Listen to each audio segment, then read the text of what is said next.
हुकुमशाहीच्या काळजी वाहून कमळासारखं फुलवायचे संविधानाला. हुकुमशाहीच्या काळजी वाहून कमळासारखं फुलवायचे संविधानाला.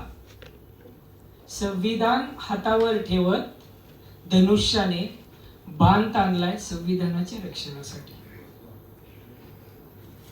ऊर्जेची मशाल सज्ज झालीये. ऊर्जेची मशाल सज्ज झालीये. तुतारीने प्राण फुंकलाय संविधानाच्या रक्षणासाठी. हात दाखवत सत्तेपासून कुणालाच वंचित राहायचं नाही. हात दाखवत सत्तेपासून कुणालाच वंचित राहायचं नाही.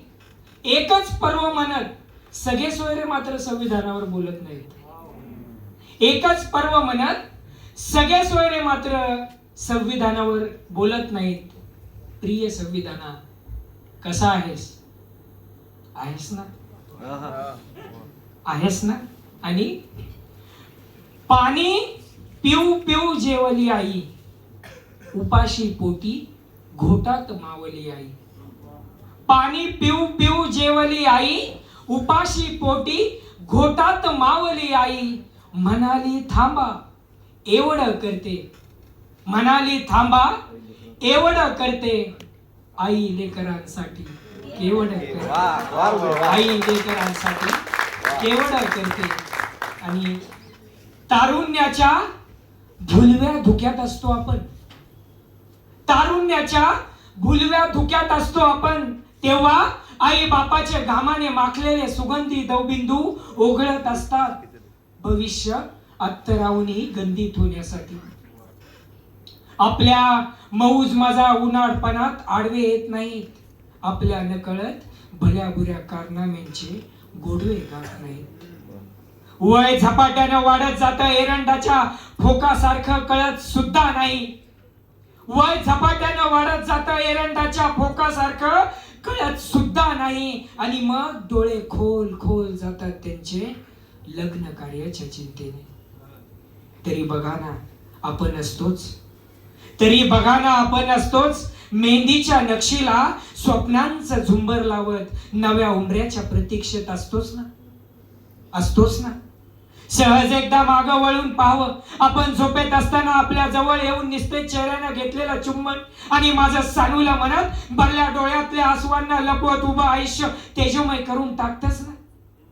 सहज एकदा आठवून पाहावं स्वतःच असं आपलं काय होतं.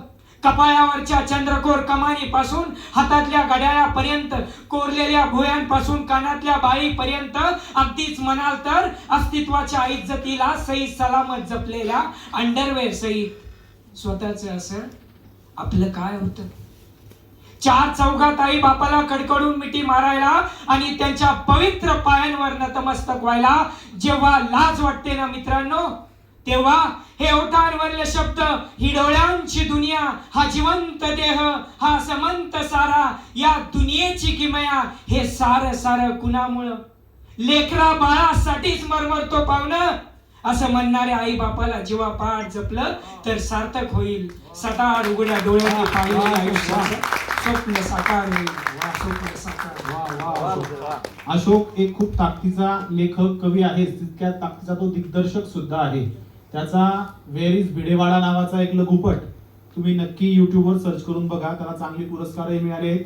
आणि भिडेवाड्याचं पुनर्वसन होण्याच्या अगोदर त्याने ही फिल्म केली होती आणि त्याच्यामुळे त्या चळवळीस मोठी गती मिळाली होती. एकदा हृदय मानण्यासाठी जोरदार टाळ्या वाजवा. यानंतर पुढचा कवी